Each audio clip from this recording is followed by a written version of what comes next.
In this video, I'm going to tell you how I avoid getting wrecked at the start of online races. I've been playing a lot of Le Mans Ultimate, and people have been noticing that we seemingly managed to miraculously miss all the carnage. Don't think we've been wrecked for at least 20 races now. Definitely will be in the next one after making this video. But there are some basic things you can do to really improve your chances of avoiding getting pummeled. And I'm going to tell you what those things to do are. But before I do, don't forget to subscribe so you then gain the power to unsubscribe. Click the like button if you enjoy this sort of stuff.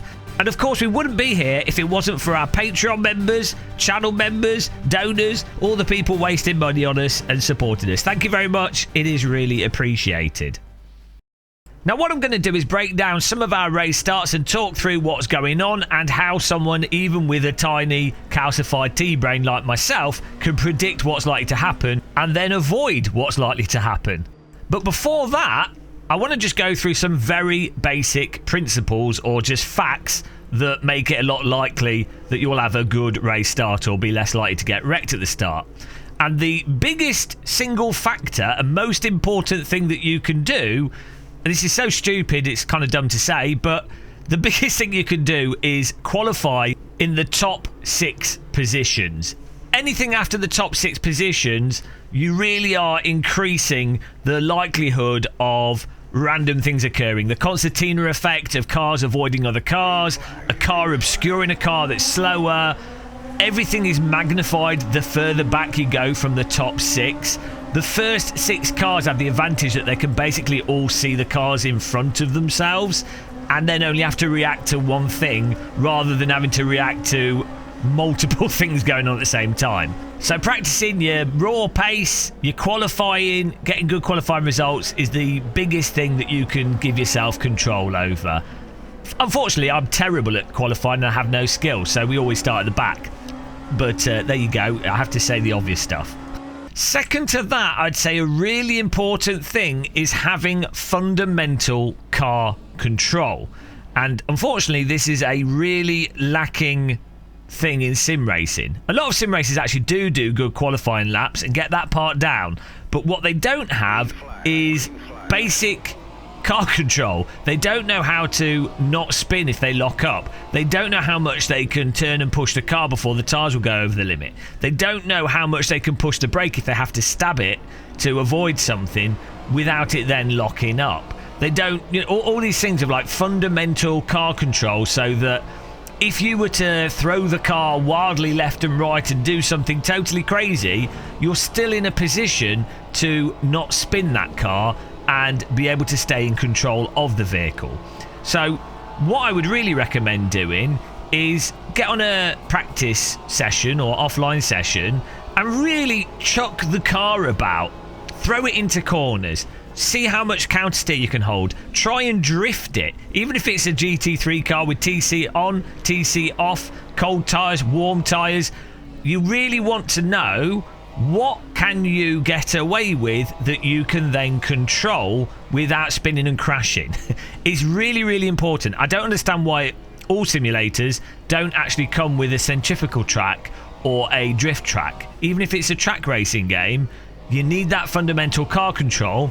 And then once you've got a sense for what you can get away with, that then lets you know the boundaries and margins for what you can play within to then avoid other vehicles or put yourself into an aggressive overtake or avoid an aggressive overtake. You need that fundamental car control. Get drifting, get sliding, get locking up. Understand what the vehicle does. You will have a much more fun time sim racing, and you'll also have a lot less accidents from yourself creating them, but other people doing stuff in front of you and then you being trapped. And then I'd say as the third most important principle is one of trying to create space. You're creating space for yourself, but you're also trying to create space for other drivers. To be more specific though, you're not trying to create space for the drivers behind you so they're invited to do some crazy dive bomb. You're not trying to welcome them into your house like a vampire that's going to eat you. What you're trying to do is create space for the cars that are in front of you, or if there is someone out of control and a situation that's likely to occur that you wouldn't be able to recover from, that's what you're creating space for. If, for example, a car was to go wide at the start, but they're still going along with the traffic, expect them to come back onto the track. If someone is punted in front and moving around, expect them to be slow and then think how the other cars from behind are going to move forwards into them and then where those cars are going to move to. If you see two cars in front of you very close to the inside wall of a left-hand corner at the start of the race, well, expect that they might contact each other and then move outwards or slide outwards. So you're just aware and you're thinking about stuff that might happen so that when it inevitably does happen, and it always will do, you are not trapped in a position of not being able to do anything. You're always trying to make it so that you've got as many outs as possible, creating space for yourself and other people. That's basically the crux of it.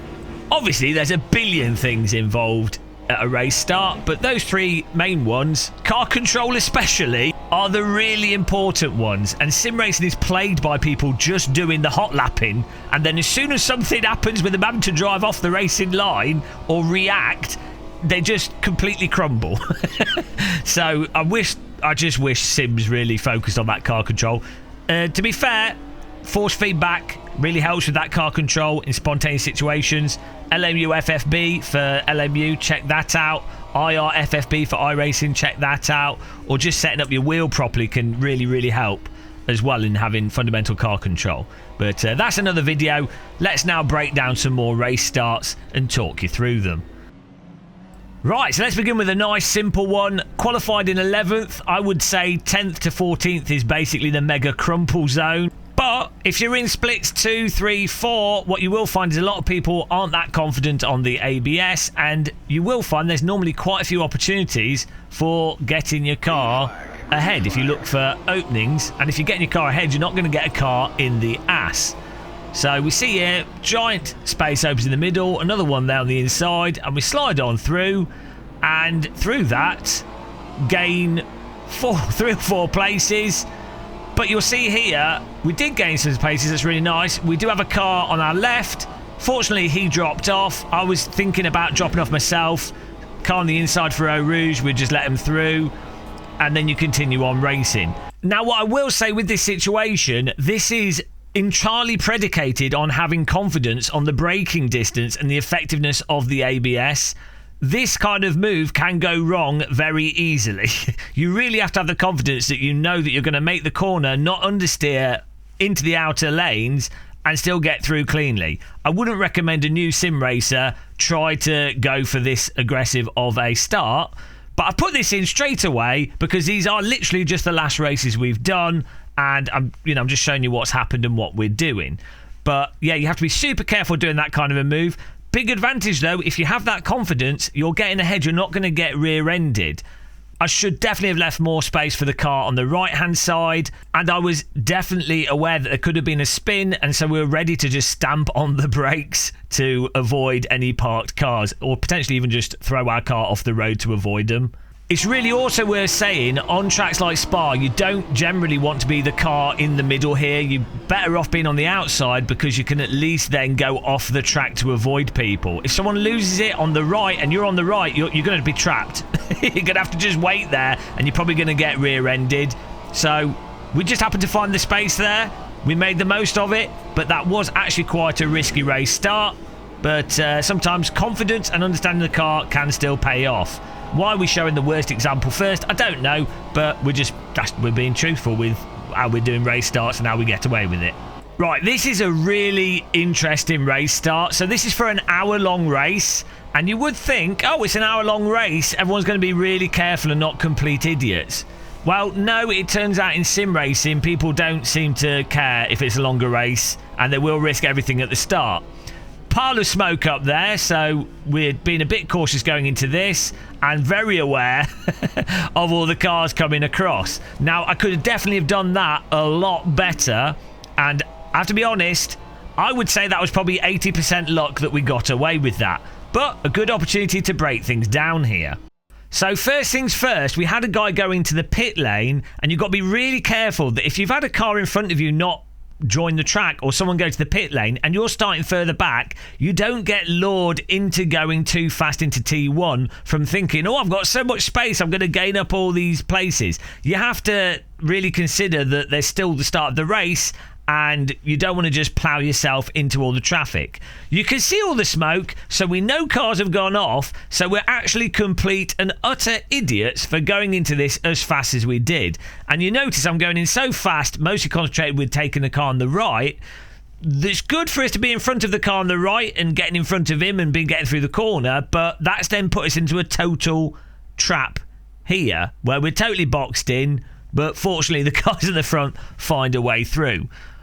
What would have made way more sense is at the point where we saw the smoke and the carnage here, with this being as far back as we are and with it being a 1 hour long race, we know that there's a load of carnage there. We know the track's probably blocked, and the overtake on the car on the right doesn't really matter. And we don't have anyone in our ass that's going to plough us if we lift and slow down a lot more. So we're just way better off taking this a lot slower and then taking a really tight line on the left-hand side to open things up for the cars on the right to rejoin, and maybe even expect to have to drive off the track on the left due to people reacting to all the stuff going on. So this is a really good example of me doing completely the wrong thing and getting away with it.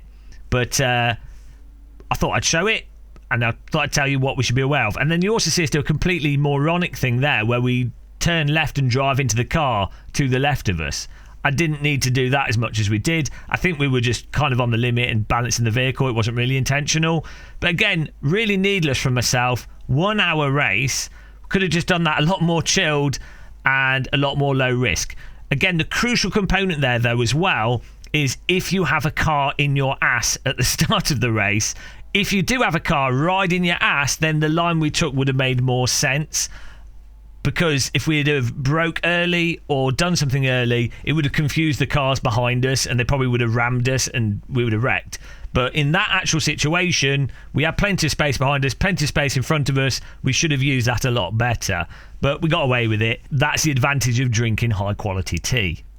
Fasten your seatbelts. This one's a delight and one that I'm only 70% proud of. We do something a bit stupid. But good example here. Cars bunched up. Look at the space on the right. We're making sure there's no car to our right that we're going to drive into. We've managed to find the opening there, and we're going to insert our car right into that space. Really aware that people can sometimes dart around and move around, but they didn't. Happy days. Look at those cars on the left all coming across. We are forced basically into the wall by those vehicles, which unfortunately, the car to the right of us then got squashed into the wall. Now, I think Spa and T1 at Spa is a really good example of how the accidents don't typically happen at the entry into T1. They normally happen just around the corner from people spinning, getting on the throttle too hard, or having a little contact whilst they're moving left and right on the inside. Or, and this is really common, the spins of the car on the outside from them getting on the throttle on the curbing. So this is another thing of being really aware of each track's specific type of crash that tends to happen at the start of a race, and then being prepared for those types of crashes. Every single track, you'll notice, tends to have the same kind of accidents at the start, and so you can then work out where to position yourself, where things are likely to work. So we see all these cars going off the road here, super common. They're going to come across the right. Now, I'm a total idiot, and I didn't actually check to my right enough, and in me preemptively avoiding the cars in front of us, I accidentally drove into the car not too hard to the right of me. Totally on me, complete moron. That's why there's a big radar in the middle of the screen. At this point here, I probably should have just lifted and fed in behind them, but I did have quite a good run, so I kept my foot on the throttle. Car on the right ran out of track and drove into the wall. I think they should have lifted as well, to be honest. But yeah, I would say 60% blame on me for just not lifting initially. It's a 30-minute race. No need to really rush things too much. Again, we had some space behind us, so we wouldn't have got reamed in the rear from me lifting and feeding in, even though those cars on the left were quite slow. The judgment call that makes it really tricky is it's not just a position at any one point in time. It's you trying to work out that are you advancing on the cars, or are you at the same speed as them, or are you dropping back and then making the decision that's most favourable based on that movement and the overall movement of all the cars around you? We got away with this. But I'm not happy with my initial contact with that car on the right. I'd say them hitting the wall was actually them not lifting. But yeah, we should have just lifted there initially. End of the day, though, we've still got 4 wheels and we continued on with the race. Please don't ban me.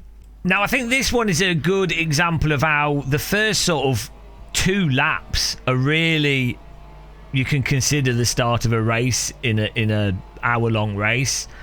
And you really have to be on your toes for the first 2 or even 3 laps. Especially, I've noticed in LMU, from hypercars spinning and then blocking the road. So in this case here, we have a guy on the right there that's just lagging on and off. So when that's happening, you really just want to stay out of their way. Don't line your car up with them, but also be hyper aware that they might bump into another car. Then you see we've got all this smoke ahead here. So I'm thinking the car on the left is going to rejoin into the track. Fortunately, not where I am, but they've slowed things down. Look to try and make a move up the inside here, and then this is super common that people spin and then block the road there. Normally on that corner you just want to be on the inside of that corner. Generally that gives you more options to avoid stuff. The hypercars tend to spin slightly outwards. Again, there's another car just spinning. So being really aware of how the cars tend to spin and where they spin to. A lot of people don't stay on their brakes when they crash, which doesn't help. It makes it a lot more unpredictable to avoid people. But what you can pay attention to is how, as I say, the cars do spin and where they tend to move to. If it's a moderately fast corner, then when a car loses it, they'll tend to spin off the track out of the way with the momentum they've got. If it's a very slow corner, in LMU, they'll tend to just spin on the spot. So you can then make a judgment call as to if they have enough speed that they'll spin outwards, so you go to the left, or if they'll spin on the apex, in which case you go to the right. So being aware of those subtleties of how the cars spin off the track will give you a massive advantage for avoiding stuff. Pretty simple, I know. I know I'm saying some really obvious stuff here, but just putting it out there for people that maybe haven't considered it. But also, I would say, again, for anything an hour or longer, it takes people quite a while to get into a rhythm and a pace. And you just see all this weird stuff happening at the start. And you really have to be ready to jab your brakes to avoid it. Like, you think, oh, the first lap's finished. But look at that, the car behind us almost took us out. And then you've got some backmarker hypercars coming through. This happens all the time. And so they're going to be driving into people. You want to create room for them as much as possible. You don't want to be like doing weird stuff because it's just going to confuse hypercars. But if you have an opportunity when a hypercar's not directly behind you, say they're on the inside and you're on the outside, you have an opportunity to actually make it easier for them to pass you. Again, don't do erratic stuff if you're really new. Just drive the line and be consistent. But if you're a moderate level, opening things up a bit, moving over a little bit, making room for the hypercars when they're passing through the traffic in this scenario is to everyone's benefit. Those hypercars are going to pass you, probably without wrecking you, and they'll probably drive into another GT3 car and you'll gain a free position. So sometimes, I mean, you saw in the previous replays, we're driving super aggressive, trying to get through in the single class races and their sprint races. Sometimes it really does pay to be quite aggressive as long as you're not punting people, and I think that's good fun. But other times, it really pays to actually just make things easier for the other drivers. You will get better races and you'll get a better result overall. We probably should have led with this in the video because no one's got to this point in the video and all the comments are going to be, oh, game of muscle, look how bad it is the race starts. But yeah, there you go. We're giving you some nuggets of wisdom all over the place. And as I say, all these clips are just the last races that we did in no particular order. On the point of being nice though as well and giving space, I have noticed times when I've accidentally knocked someone, like the clip earlier where we hit the red car, we let him go back through 2 corners ahead. We didn't want to slam on the brakes and let him through immediately because that would have just caused a wreck. You find if you are nice to other drivers, if you make a mistake and you let them through, they will be nicer to you. And in an hour plus race, you're going to have more racing. You're probably going to race that driver. They're probably similar pace to you. It's just going to be more fun. So it does actually pay off. And if you're not doing top level esports, top split mega stuff, you're probably not going to win anyway. Who cares? Just have a good race and be nice to people. Now, starting 19th in the LMP2 car is a recipe for disaster, especially Sebring. Everyone always, pretty much every race, crashes on T1. They tend to slide outwards on T1. And so you're much better off generally being on the inside. And then you have this effect where people go wide on T1 and then come back across. So I'm really trying to open up space and just stick to the left as much as possible. Despite that, we still have cars ramshackling us all over the place. And at the end of the day, sometimes there's just nothing you can really do.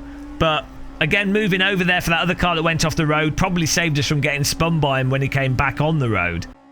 What I would say as well, I tend to, on Sebring, move over a bit further to the left or a bit further to the right, just to get a bit more visibility of what's going on in front. Very careful not to be blocking other cars that are around me or driving into them, something I do sometimes, as you've seen. But just making yourself have good awareness of what's happening can really, really help. And you can just move your car to see things.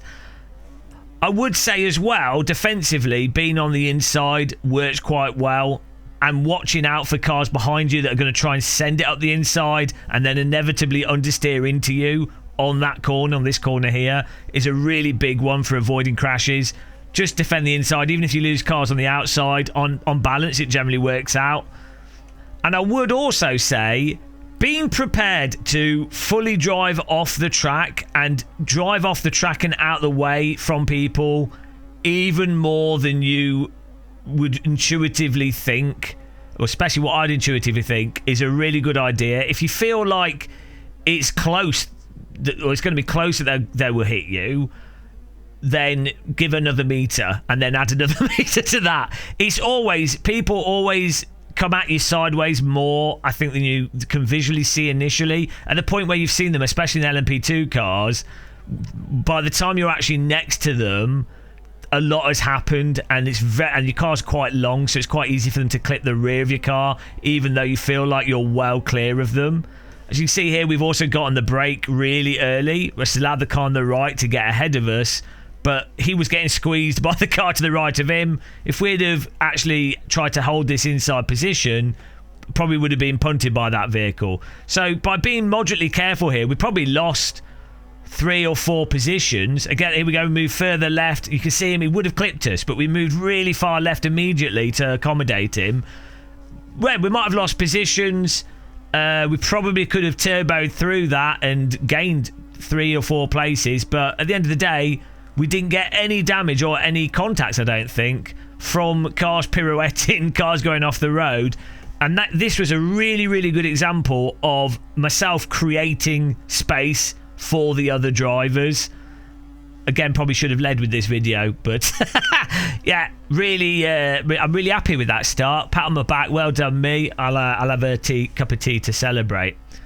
Also, to be aware of on Sebring, this corner here, super common for people to miss the brake zone and to just plough into your ass, especially on the cold tyres.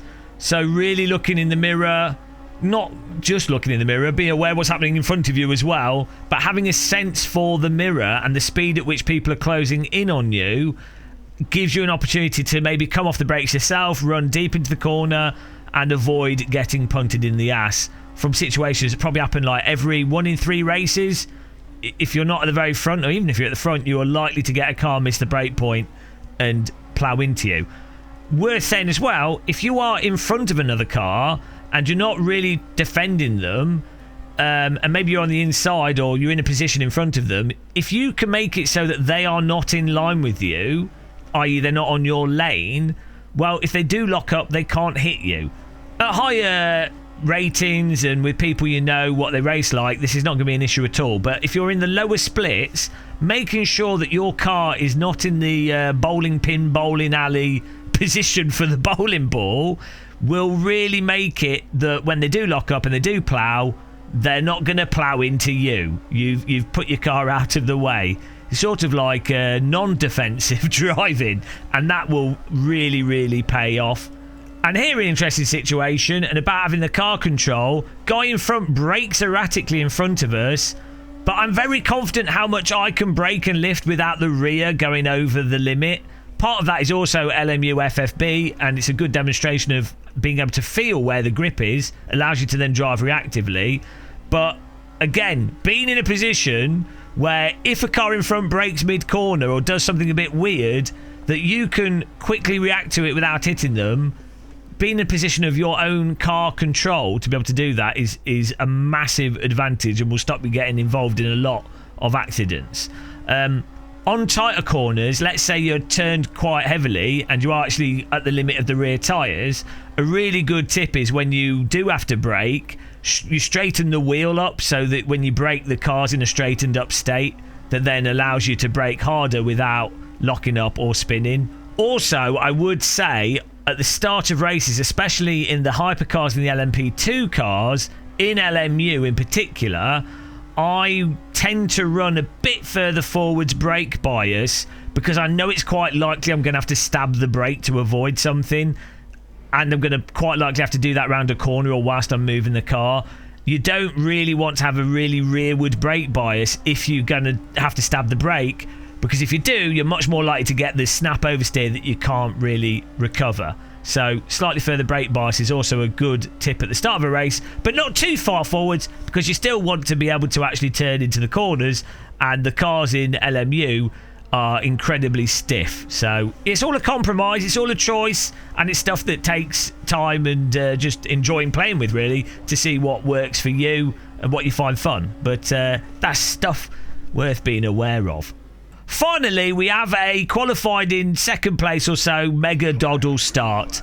So much easier, but you still need to be aware of vehicles behind you and really aware of cars missing their brake point. As you see on the radar there, someone completely missed a brake point. But also, when you're in P1, 2 or 3, it's very common for someone to try and take a line up the inside, miss the brake point and understeer into you. And so you see a hell of a lot of P1, 2 and 3 crashes from the cars further back doing a lunge up the inside when they see the cars in front are taking a wider line, and then it doesn't work out. So even you're not safe, even when you qualify at the top, you're still not safe, and you still have to get some Vaseline out and be careful not to drop any soap in the shower.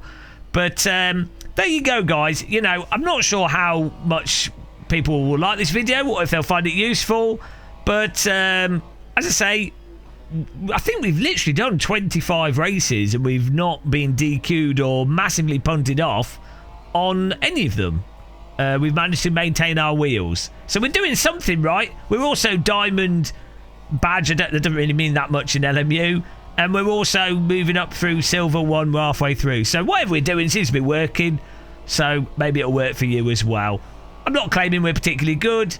You can definitely see there's a lot we can do better, but I'm having a good fun time driving this, and I think a lot of other people can as well, with this being way less frustrating than other simulators out there to play, mostly due to it being a lot more forgiving in damage, and also cars that try to sniff up the inside, they tend to take themselves out rather than taking you out, which makes things a lot more fun. But there you go, guys. Hopefully you enjoyed this. If you did, you probably already clicked the like button. Maybe you haven't. If you got to the end, teapot fish teapot, really appreciate it. But until the next one, thanks for watching, happy tea drinking, take care, and goodbye.